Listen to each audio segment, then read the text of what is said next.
And we're still searching for which WhatsApp group we're going to be chatting on. Systems are not 100% perfect here. It's a lot like Ferrari, Sundaram, where at the start of the race, we're just figuring out when to make our pit stops, or which pit guns to use, or who's going to be at the front right corner, or what. We're getting used to this. Yeah, we are, and it's like in Formula One. Some teams get there quicker, some teams don't get there as quick, and quite clearly we are in the latter. No, wait. So, genuinely, what WhatsApp group are we using? Because I can't seem to. I think we've figured it out. Don't worry, Okay. we'll figure it out. Oh, perfect, perfect. It's a group which, for some reason, for all of you, I don't know if you guys would love to have this information or not. It says you can't send messages to this group because you're no longer a member. So I've been kicked out from the GPDA. What's happened here?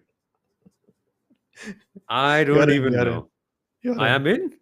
You're in. You're Okay, in. I can't seem to. Okay, but the first thing I do see on this group, and for all of you wondering, this is the kind of crazy stuff we talk about. It's a picture that Kunal has sent. Unfortunately, he's not with us for this episode. It's a picture that Kunal has sent of Visa Cash App Racing Bulls and their tires, and it's got a Red Bull can integration on it. It's perfect. This is Miami. This is like, have you seen the kind of crazy stuff that we're doing so far? Yeah, and it's actually taken 20 years for them to actually do this integration, to have the Red Bull can surface on the wheel rim, and it's great way of integrating their whole product, their whole brand within the car and its livery. And I think that's very smart usage of that little space. We've seen McLaren go and use the Google Chrome design over there, and I think we've seen a couple of other teams do some very interesting stuff, but this definitely is right up there. Yeah, so Duracell can have their battery, Google Chrome can have Yeah, their yeah. Chrome logo, Red Bull can have the can. I'm just waiting for other companies. Like this will be what's it going to be for HP then? Because whatever they're doing seems to be disappointing with Ferrari. Like what is that red livery, Sundaram? I have you have you gotten down to the bottom of it? Because I can't digest it.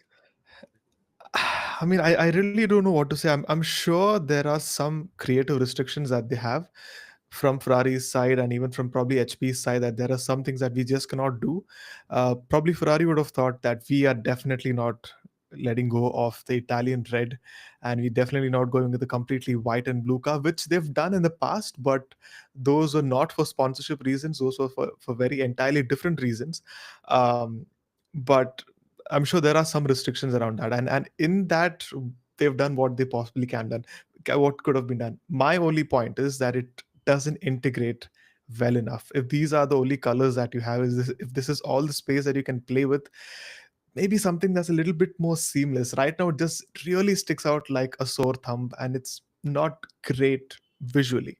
But we're talking about it, and maybe that's a marketing strategy in itself. I don't know. I'm getting to see a lot of bad marketing ads, especially during the IPL. Some of them are downright annoying, and that gets people to talk about it, have conversations around it. It's probably not the best way to talk about HP or speak about the product, but we are talking about it at this point. Yeah, I mean, Dream 11 has 35 crore patis this week. It's a terrible ad, but we're still talking about it. On my 11 circle with 1 crore, nahi 2 crore, nahi Yeah. 3 crore. Like that's, I don't even know what it is. But our producer Sarang says that it's a printer malfunction for Ferrari. Fair enough. Fair enough. I mean, I don't even know what they're doing. But if you've got to take notes from what VCARB are doing. That pink livery is phenomenal. It's like, it's it's something we've been dying for years, because even when we had Force India, they were like pinkish but blue and a little bit here and there. Didn't quite get the feel from it. But like this pink and white, it's perfect. And they launched it by the beach, so it's like proper Miami flavor now. And I think the fun thing is also the fact that it's not a livery that's being done for a title sponsor or a major Yeah. partner of the team. So Ferrari has had to do that with HP. We've seen Gulf, Williams doing it for Gulf, and the good thing about that is they were really committed to that integration or that activation, that they went completely. Like I said, Ferrari is probably having restrictions around their livery, but for racing bulls there is no title sponsor, there's nothing of that sort, so they can go completely all in and completely overhaul the livery. They did it last year and it was a very good livery, and they've done it once again, completely committing to what the theme of Miami is, the pink, the summer tropical theme, and they've completely let go of the blue for this weekend. You're wearing Miami colors too. Yes, You coincidentally, and are. so are you, to some extent. Hey, it's Man United. We're playing a semi-final tonight against Athletic Bilbao, and by the time this video will be out, there's a very good chance that this night ends in disappointment for us. So Once just again. gotta what do we say? What do we say? Hey, well, speaking of disappointment, we have Abhishek who's come up with a comment. By the way, congratulations, Abhishek. We just heard the news of you getting your first. I'm not sure if it's the first gig in motorsport or not, but congratulations on getting the NASCAR job. And Abhishek has said that the Ferrari livery is their answer to being offended by pineapple on their beloved pizza. Miami is the place that does that.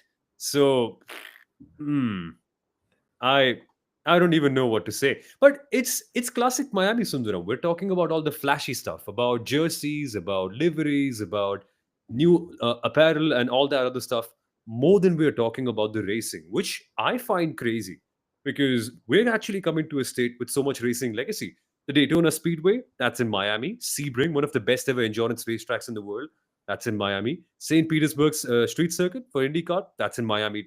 That's in Florida, I'm sorry. And yeah, this one, the Miami Grand Prix circuit, which I think is definitely lower than Sebring, Daytona, and St. Petersburg. But from a Formula One standpoint, it's got all you need from a race circuit. Not just the race circuit, but also the fact that USA is steeped in Formula One history, and this Miami Grand Prix makes it the 80th championship round that's going to be held in the United States, and that makes it the second most frequented country in all of Formula One after Italy. So, United States and Formula One go a long way back, and I've had people texting me or tweeting on X or posting on X, like you reminded me the last time, that although F1 is still trying to really back the American races, or really go big with the American races, it seems fairly relevant or fairly recent to people, but it goes back a long way. The first US Grand Prix was back in 1959, and we've had the Indy 500s since the 1950s.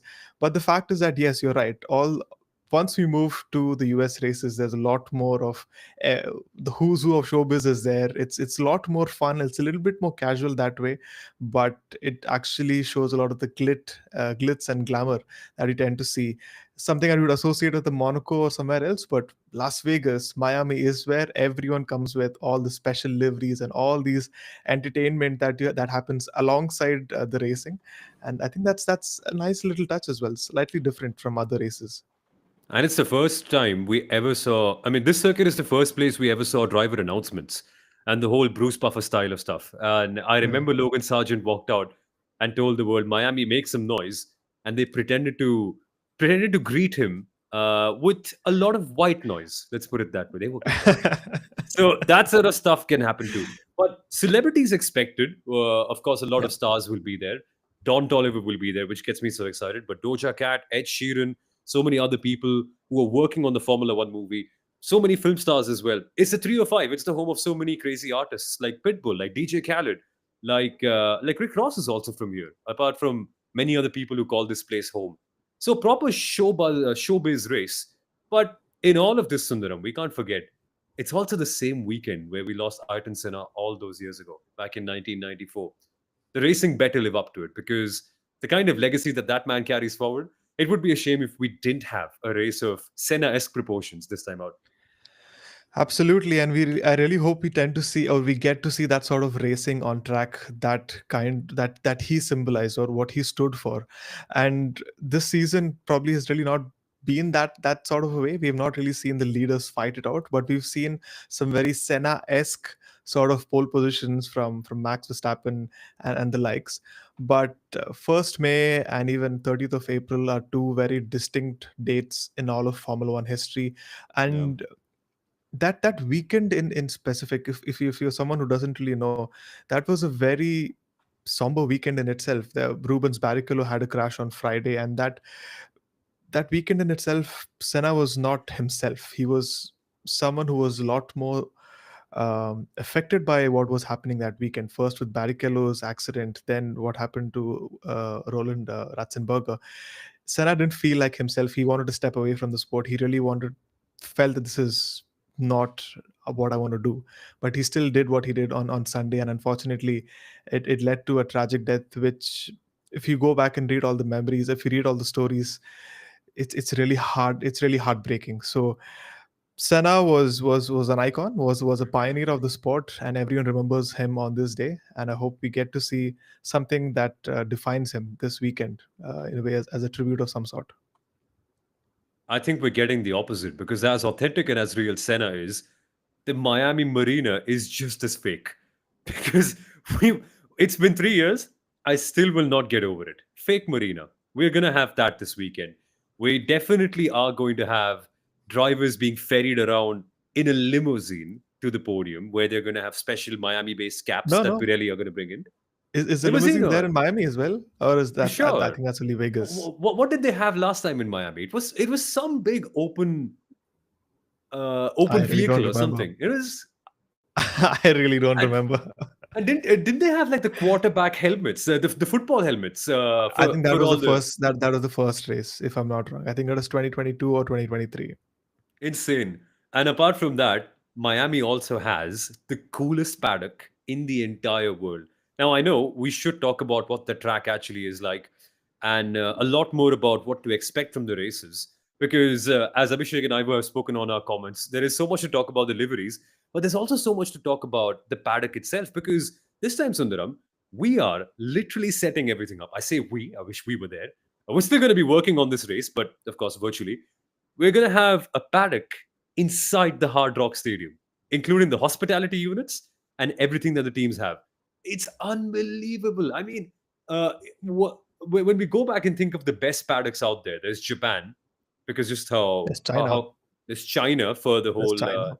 the lake that they have inside and the bamboo based bridges and buildings that they have inside. It's phenomenal.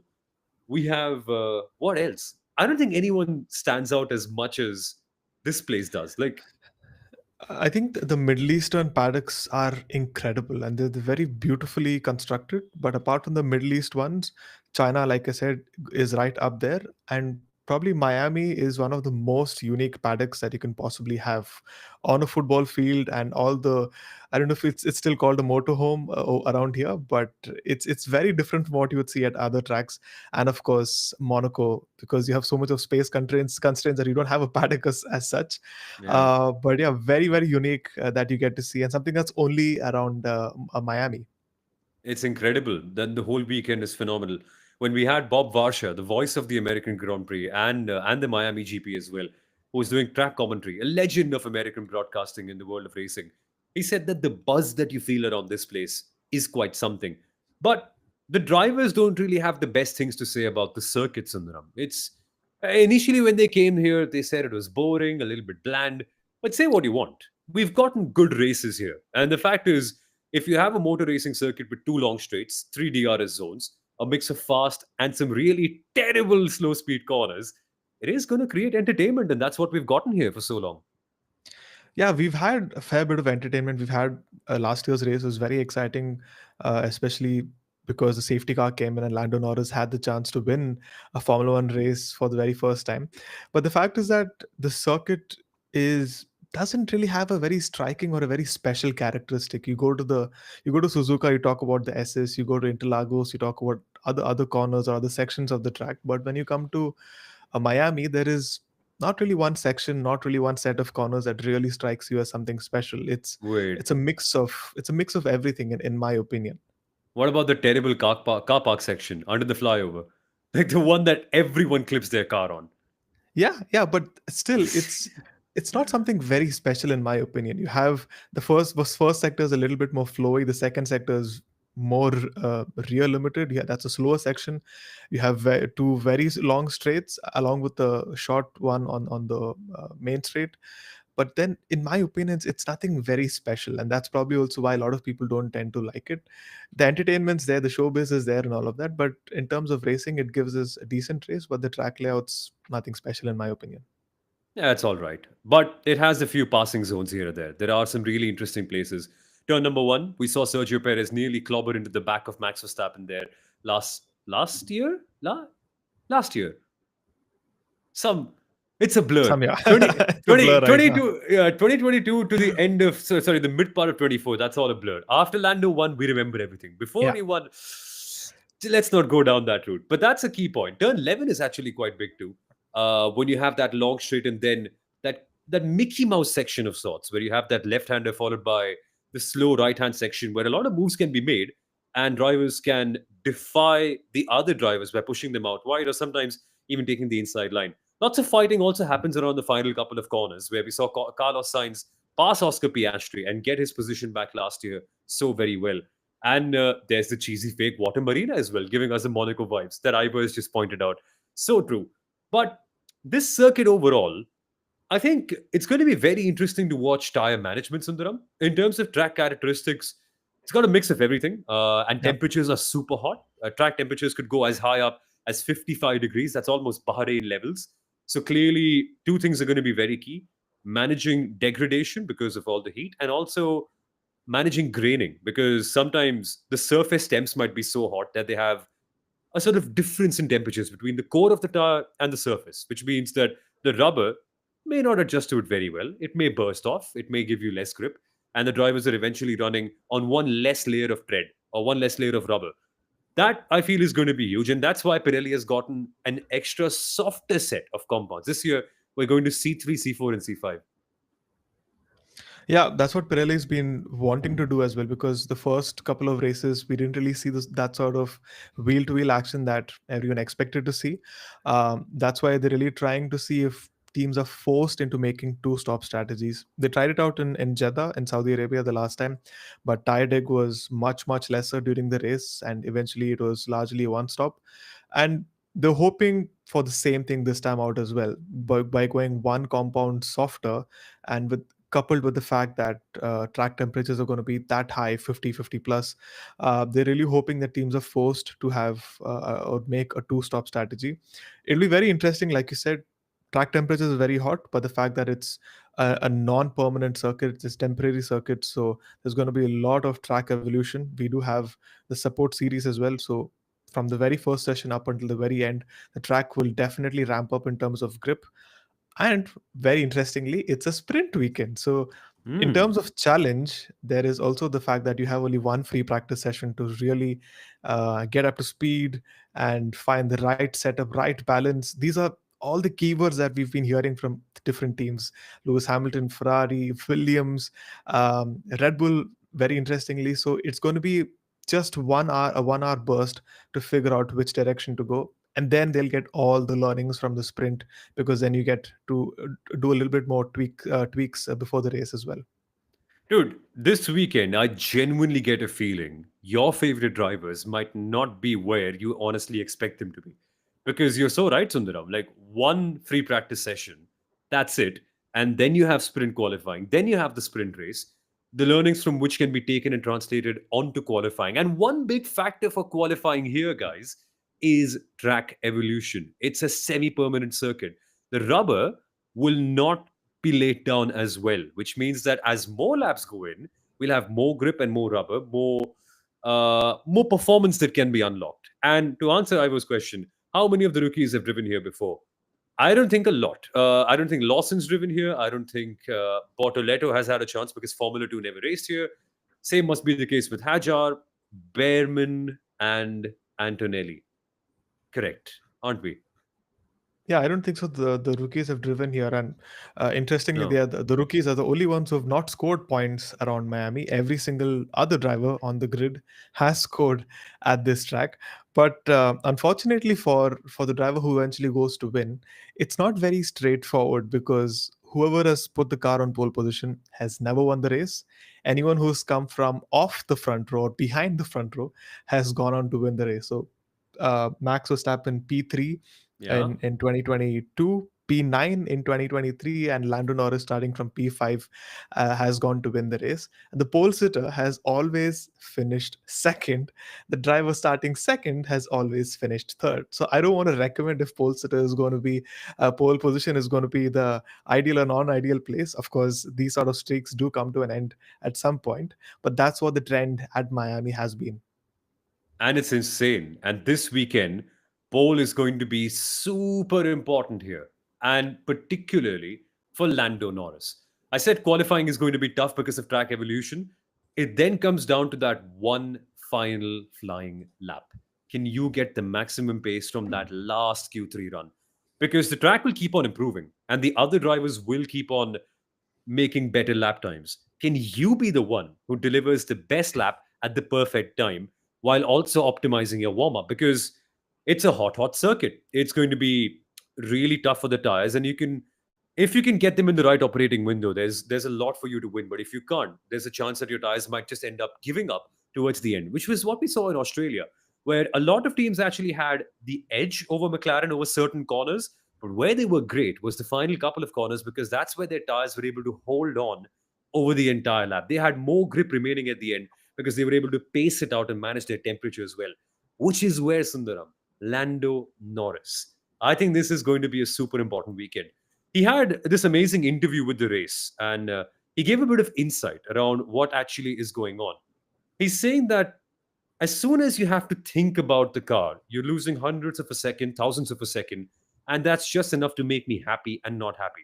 So the harder it gets, the more precision you need. The more precision you need, the more feel and on top of the car you've got to be.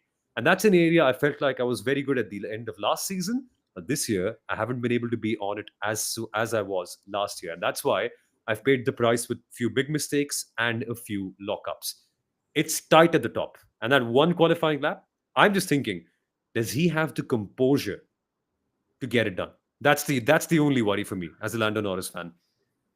And that's going to be the test of him through this season. And the fact that we often say that it's tight this season, but what we also need to understand, it's tighter than in the previous seasons, because the performance gap between teams and drivers was so vast before the budget cap actually came, and that even if you kind of go off a little bit here or there, lose a tenth here or there, it was still fine. But the fact that in the budget cap era, with teams really bunched up together, a tenth or even a thousandth of a second, as we saw in Jeddah the last time out, can be the differentiating factor. And when you know that, is when you tend sometimes can put more pressure on yourself, which from what we've seen in the interviews is what Lando Norris is doing to himself.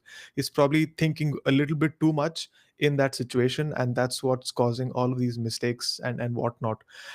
But it's going to be a big weekend for him. It's after a 2 week break, and it's very important to see if he's refreshed, if he's had a reset of sorts, and if he's looking forward to what McLaren can do. Because hot temperatures is what something really McLaren prefers. They've done well in these sort of conditions. On the flip side, we have to see if Mercedes could struggle like what happened in Jeddah as well. They had way too much tire degradation. So you have to keep an eye out on McLaren for doing well around these conditions. On the flip side, Mercedes not so much. Which is why they have to resort to things like special race suits and special jerseys to grab attention, because there's a Yeah. very good chance that in the race, you probably might not even see him. It's a possibility, because it's evident that McLaren are on a certain pedestal. They're better than the others, and their dominance was evident in Jeddah and particularly Bahrain. Like, just the advantage they had over everyone else in Bahrain, mind blowing. And I've always pointed out that the media are all saying Lando will win because he got lucky last year. It's a valid thing, right? Miami is a place where safety cars can indeed come in. That is where we saw the birth of the modern McLaren, the way we know it, with Lando being a certified race winner, with the team having the confidence that they can win consistently. It all started at this very place last year, but times have changed. And Oscar Piastri now, he could well be winning his third race of the. Wait, is it third race of the season already, or has he won three? He could be He's on for already the won three, fourth. on for his fourth of the season, three on the trot. And that's a solid chance, because we don't know where Red Bull are going to be. I'm sure they don't know as well, because of how chaotic the circumstances have been. Yeah, I mean, I think Miami might still be a track where they can perform decently well as compared to maybe the next couple of races, which is Imola and Monaco, much slower circuits than what Miami is. There is some sections that really kind of favor Red Bull, some sections which don't really favor Red Bull. The latter half, the middle sector, especially, where are they going to be? Especially in a sprint weekend, we don't really know. But that's going to be very interesting to find out. But Oscar does have momentum, and that really, really matters in Formula One. So he's going to be very positive. He's going to bring in a lot of confidence, and he's going to be right up there. So yeah, I love the way Oscar Piastri is going about his business. He's getting praise from Max Verstappen, who, by the way, congratulations if you're listening, Max. I know we have lots of Dutch listeners and lots of people who are close to Max, like Franz Tost, who was on the podcast very recently and gave us such great insights about how good Max Verstappen is. Well, he's now a dad, and that is phenomenal news. So, congratulations to Max Verstappen. And he's missing media duties as a result. But hell, I'd say miss an entire season if you have to. These are the kind of moments you cherish. So, yeah. congratulations to him. This is going to be worth more than any world championship. So it's phenomenal. But Max is going to be one to watch for because, as Abhishek mentions, the rundown from pole into turn number one is just 170 meters. So chances of maybe a Jedi-like jump from P2, especially since P2 is on the cleaner side, these are all possibilities. These are genuine possibilities. If I had to make a wish list of things I'd love to see from the Miami GP, this would be probably around number two or number three because we have seen drivers get very close at the start and we have seen some great overtakes made at turn number one as well. Lots of crashes there too. I remember Mick Schumacher and Sebastian Vettel in the first ever Miami Grand Prix. But a move at turn number one on lap number one, that for me, Sundaram, is wish list stuff, especially if it involves both the McLaren drivers. Oh, absolutely. And for me, what my number one on the wish list is going to be the fact that I want to see a proper wheel to wheel battle for the lead. Yeah. We've really not seen that. And I was actually trying to figure out when was the last time or when did we actually see driver passing for the lead. And I think it happened only in China. I think Max passed Alex, or was it someone else? I can't really recollect who it was, but we've really not seen a lot of battles for the lead, and I Hmm. want to see that in Miami. It's probably going to be a little difficult knowing how the track conditions are, the weather conditions are. There's also supposedly a little bit of rain on the horizon, 40% rain possibility on Sunday. But that's number one for me. Number two, of course, is seeing Fernando Alonso finally getting some points. It's been 5 races out of the points. It's not a great area to be in. I definitely want to see him scoring points. Yeah. It's going to be interesting to see how that plays out. In my wish list, I'm just genuinely thinking, yeah, points for Aston Martin. That's going to be one because of how bad things have been. And Adrian Newey coming in and just denouncing the entire car at a circuit where they have never really done well, Aston Martin. I remember I was just watching all the highlights of all the Miami GP races to see if they've had any luck here. They haven't ever done well. I They've, like they've every. had a P3. Fernando's had a P3 Oh, that was year one, wasn't it? Like in 23. Yeah, 23. 23, not Oh year two. yeah, year two. I watched 22 and 24, and both of those times it was like, oh, what's going on here? But yeah, Yeah. 23. 23 was a better one. Exactly. That's one big thing on the wish list, but also other stuff as well. I'd Wait, you really don't want. have Carlos on your wish list? I was getting there. I was literally Okay, you getting don't. there because now Miami is going to pose a really interesting challenge in the midfield. It's a tale of opposites. As a midfield team, when you know that you've got to take risks to score points, it'll be interesting to see what direction all the other teams go in. Because Haas, we all know, are not the best qualifiers, but in terms of managing tire degradation, especially at hotter races, trust me, they're good. Bahrain, they were incredible. Last year, they scored a decent haul of points in Miami as well and were very competitive all throughout the race. So watch out for them. On the other hand, Williams are genuinely good across most circuits, and they have probably the best midfield driver pairing. But as Carlos Sainz has now revealed in an amazing interview with F1.com, car characteristics are difficult to understand, and especially when you have a lots of these fast flowing corners that flow one into the other, you need the car to rotate a lot more very quickly, so like a mix of braking and turning, which is not 100% perfect on the Williams because remember it's not got as much downforce and not got as much as mechanical grip as the Ferrari would have, which is something that Carlos is getting used to. So that's a caveat. VCarb have looked incredible in qualifying pace, And I would trust someone like Isaac Hajar to put in some really great laps. But can they manage their strategy in the race? It's so chaotic. So many things in the wish list. I'm saying Carlos for points, Hispanic bias, and also because Williams and Carlos. What can I say? But yeah, I mean that midfield battle is in my wish list. Sundaram. Like I just want to see all the Haas drivers behave like Haas drivers. Sort of elbow everyone, push them off the track, give them a couple of middle fingers, freedom. Hell yeah, that's No, but the midfield battle is something that people often tend to overlook just because we're really looking only at the front running teams. But like you just highlighted, every single team has different strengths and different weaknesses, and that kind of changes from circuit to circuit, from race to race, and it's very very close there as well. I think in after Bahrain, I think Haas was in fifth, but after Saudi Arabia now Williams is in fifth, and like signs indicated, not every track is for them. There are some tracks that will favor them and they will collect points, and there are some where they won't do as well. So that's something that we really have to keep an eye on. And Sauber also has a very interesting livery. I actually just remember that I actually love their current livery, their special livery, than their actual livery. But even they've kind of shown glimpses of pace on and off.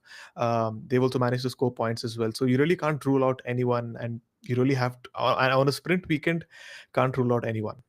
yeah, especially with no practice. Sometimes you just end up getting the right setup and it just Yeah. works for you.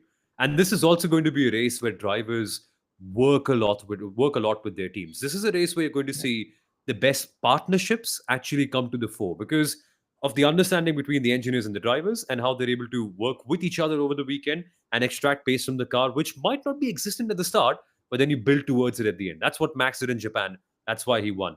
Cadillac, they are also in the mix. Do we get to them for a second or do we speak to Ivan? Because he's got a lovely comment saying, will Gasly keep challenging his inner Senna and drag the pink tractor into the points? It's a possibility, because Alpine, the way they performed at Bahrain, I still don't know how that happened, but they were good. They were damn good. Yeah, and we actually saw that in Las Vegas as well. So there are these few tracks where a couple of these cars will come alive, and that really gives you a great indicator of how well the driver is doing. So Pierre Gasly, I think he managed to put it into the top five, and then Jack Doohan was in P11. So that gives you a really interesting read on how well Gasly himself has been doing. I think Gasly has been terrific since the second half of last year. So he's really putting in all that he needs to do to ensure that he gets I mean he gets in all the right results for Alpine in general, but also it's great for his CV that he's a solid midfield driver. If there's a seat that comes that's available after 2026, he's doing all the right things to make himself available. So yes, I'm all for the hype around Pierre Gasly because it genuinely seems to be real. I'm going for a bold prediction. I'm saying Gasly is going to be in the points. My bold prediction, not sure if it's very bold, but I'm saying that whoever the pole sitter is for McLaren, because it's going to be McLaren, I believe, is probably not going to end up winning this race. Safety car, it could have a bit of an impact. And being Miami, being hot temperatures, I wouldn't be surprised if the overcut ends up working a little bit well. So we'll find out. Those are my bold predictions. What are you going for? So you're saying McLaren's not going to be winning the race? The lead McLaren driver at the start, the pole sitter, is not going to be winning. Essentially, McLaren's not going to be winning. Right? The same, isn't it? No, one of the, I mean, I'm assuming, Oh, okay. The and lead McLaren the driver. lead Okay, the McLaren lead. driver. Okay, I get a okay. feeling this is one place where swap arounds can happen. Lots of open spaces, lots of passing, and tire management is key. And if one of the two drivers has more struggles than the other ones, which we have heard some of them do, could be interesting. I think McLaren's going to be winning this race. I think it's going to be Oscar Piastri, but I think, like I said earlier, Mercedes might be struggling this weekend. I think we might see a Charles Leclerc on the podium once again. Mm. Maybe not Lewis Hamilton, but maybe a Piastri Verstappen Leclerc podium once again. I wouldn't be surprised, by the way. Ferrari, I mean, Yeah. they looked good in Bahrain. I mean, I was impressed. That's Like the producers actually coming in and saying that that's not bold. See, that's me being very balanced and logical about it. Well, Bold, let bold, us. bold, bold would be me saying Lance Stroll's going to be in the points. So yeah, that maybe that's bold. Or bold would be Ivo saying that Yuki Tsunoda is actually going to complete a hat trick of taking out drivers. Sainz in Bahrain, Gasly in Saudi. Who is the next victim? Interesting. That depends on where Yuki Tsunoda qualifies. And if he's in the top 10, I would pay. I would pay to see a repeat of what we almost saw with Sergio Perez and Max Verstappen last year or a couple of Oof. years ago. I don't know.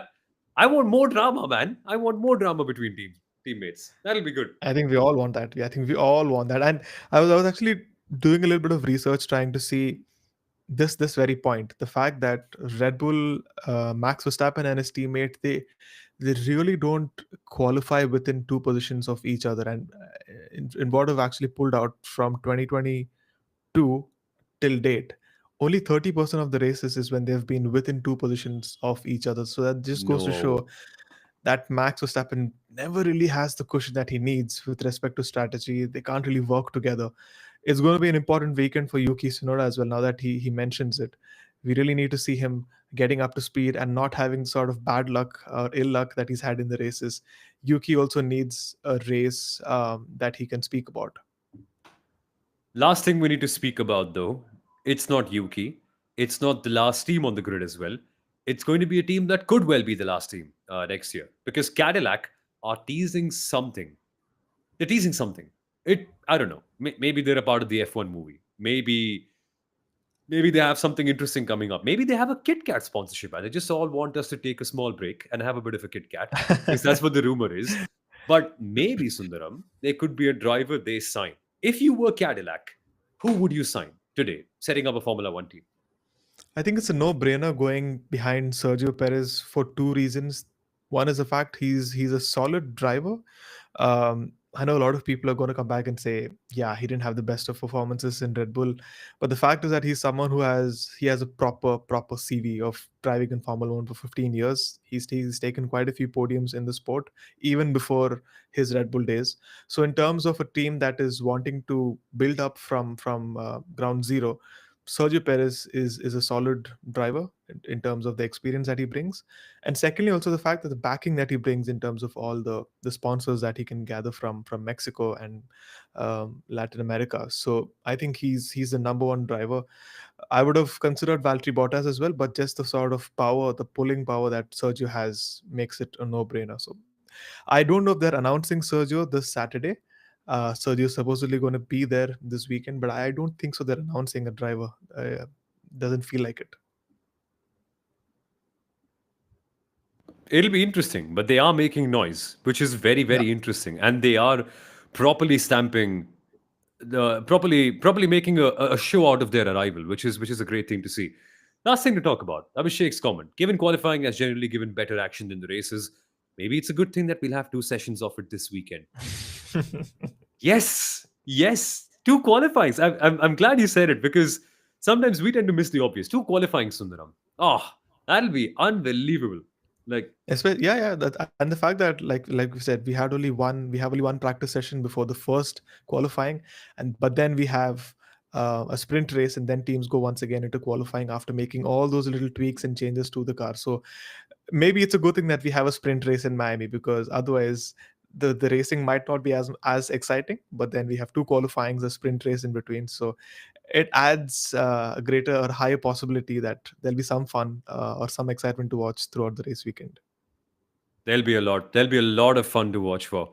But that is all from us. We have to take a break.